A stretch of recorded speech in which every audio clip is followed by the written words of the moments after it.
Whatever is it you do, do not cultivate hatred. Even if you feel justified in hating somebody or some other people, some other community, whatever it is, whatever the reason, do not cultivate hatred. Because hatred will drive towards you and in conflict with you the person or the group you hate. Do not cultivate hatred. There is a karmic consequence for intense hatred. And karma, or karmic law, really just means cause and effect. It's the law of cause and effect. But cause and effect concerns also what happens in your psyche. The realm of the psyche is 100% karmic. So, intense negative emotions directed at anyone or anything is karmic in nature, meaning there are going to be consequences for that. These energies that we call emotions and an energy that we call hatred has an impact on the environment. It has an impact on the person or group towards which it is directed, and it has an impact on the one who hates. It creates chains, karmic chains, between the one who has the negative emotions, who emanates the negative energy that is hatred, and where such an energy is directed. So, and let us be reminded that hatred is an energy, well, personal hatred is an energy that is very, very, very low in vibration, we could say. And so it drives away the natural light of pure consciousness away from you and engulfs you in a kind of ugly darkness that is going to make it very difficult in the future to get out of that if hatred is cultivated too much. And sooner or later, hatred, even if you never do anything about it, even if you never say anything about it, even if you never outwardly express your hatred, just hatred cultivated inside will eventually have an impact on your physical body, because your astral body and your physical body are linked. They're not separate, not really. They're not the same kinds of energies, but they're related, closely related. And so too much hatred cultivated will eventually impact your physical body in this life and possibly, quite probably, the next. Especially if you die with a lot of hatred in your heart for any one group. And souls incarnate in groups, where you incarnate or reincarnate, in which family, through which people, close to which people, again, all these things are karmic in nature, meaning they all happen as a result of some previous causes, chains of causes. It's all karmic, all of it, cause and effect relationships. For example, what do we think is the karma, the general karma of the present group that we call Palestinians? Is this whole thing the result of a sorry chain of cause and effect, mainly animated by hatred? You know, karma is not someone nor something. It's a law. It's just a law. It's how things are and how things work. There's no one deciding, like some kind of imaginary god, deciding that this person is going to be born here, this person is going to be born there. One is born rich in a nice family, the other one is born poor in a dangerous place with evil people all around. Karma, cause and effect. There's no morality to it.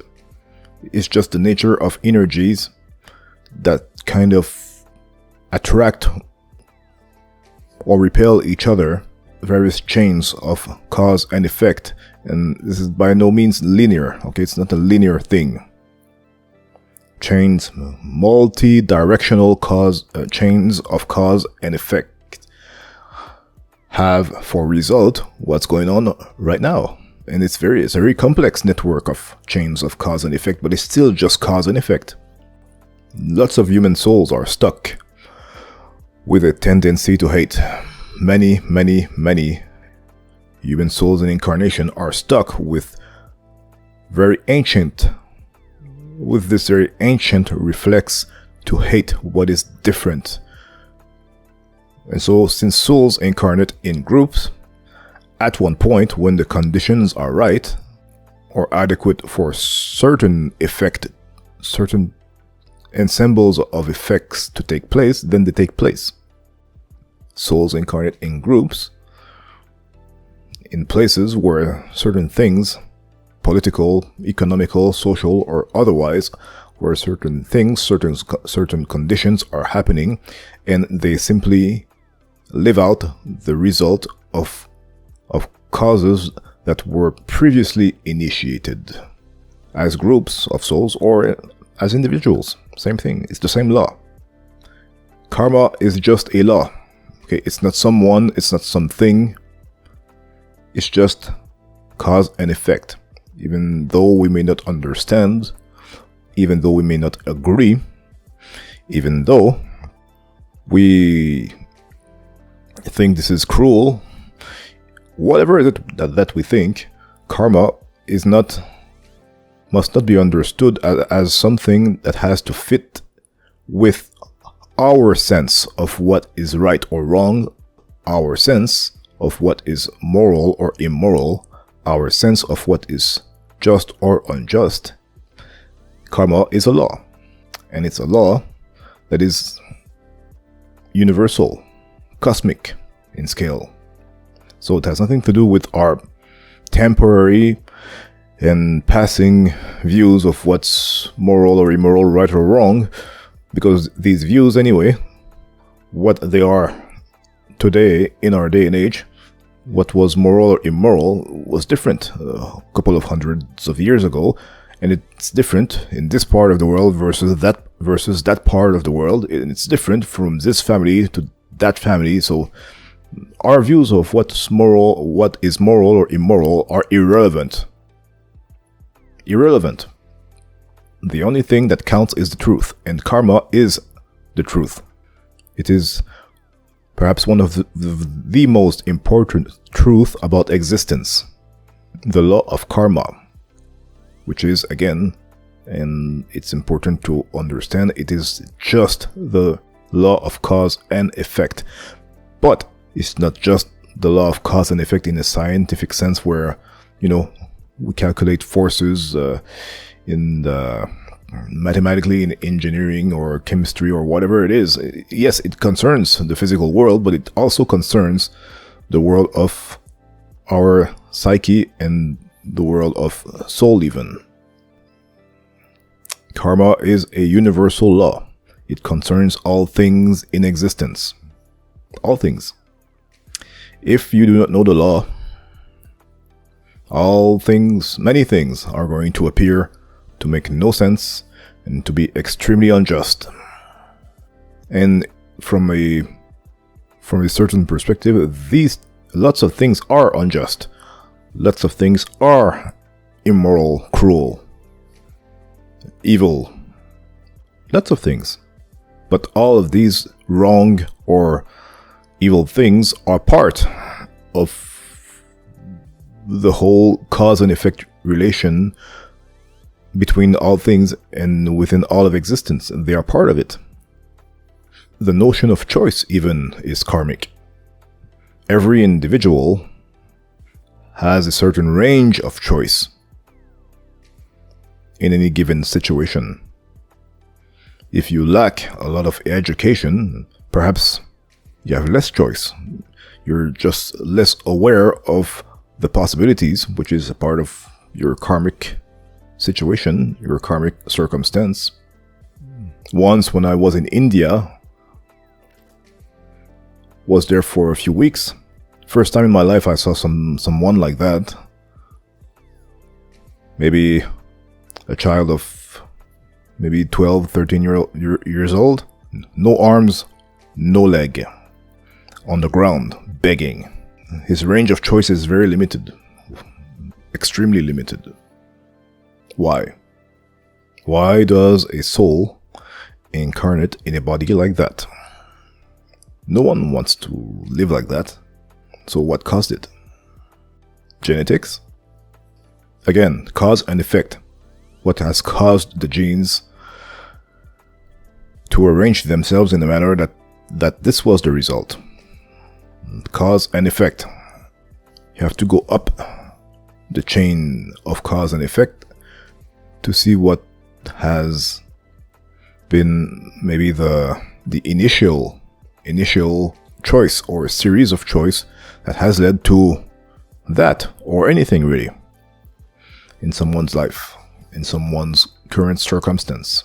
Understanding the law of karma can help anyone who's willing to do the necessary introspective work to get out of the victim mentality or the victim narrative. You're no victim of nothing at all. 100% responsible for your current circumstance. Even if someone has hurt you when you were little, when you were helpless, or more recently, or whatever. Again, cause and effect. Why was this person in your surrounding? Why weren't you protected from such a person? What is the link between your two souls? Was there an unconscious hatred between the two of you? Even though that may seem like a stranger now, perhaps your souls, both your souls, know each other. I don't know, maybe. But one thing is for sure. The law of cause and effect concerns all things and all phenomena. Nothing exists in a vacuum. Nothing.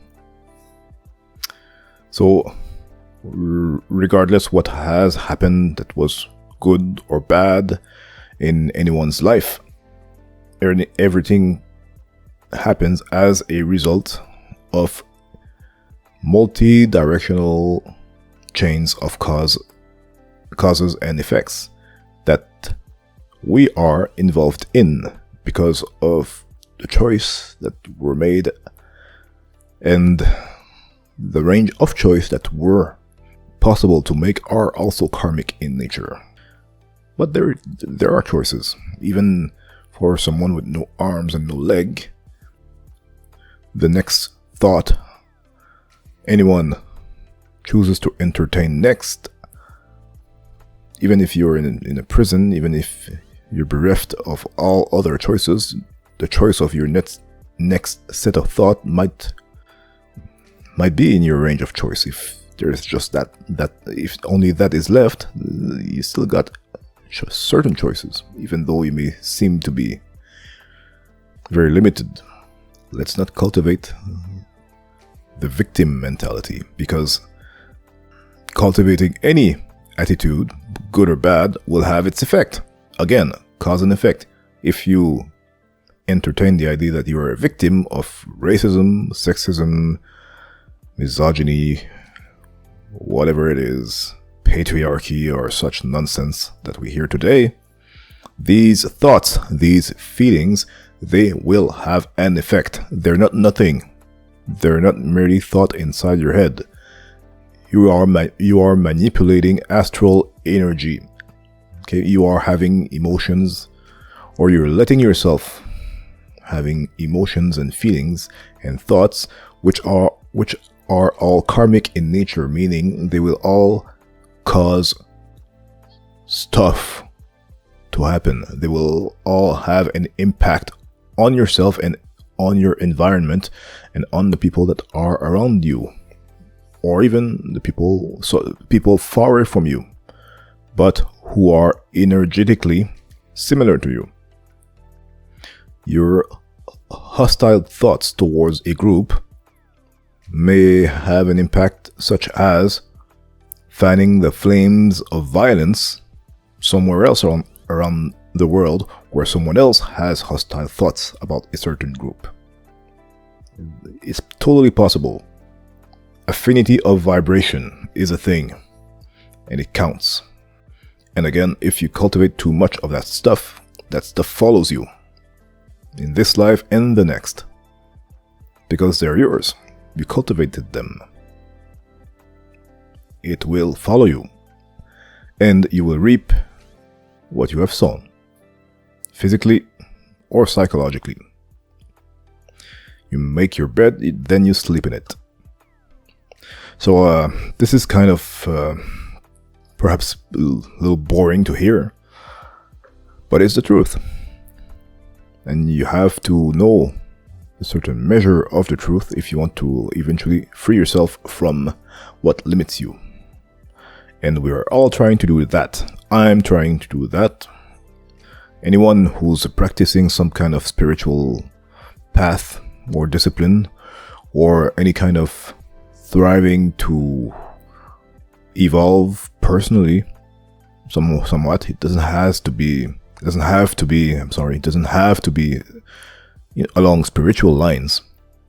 But everyone is aspiring for more freedom, for a larger range of choices. So limitations of all kinds, no one wants that. People prefer to be freer.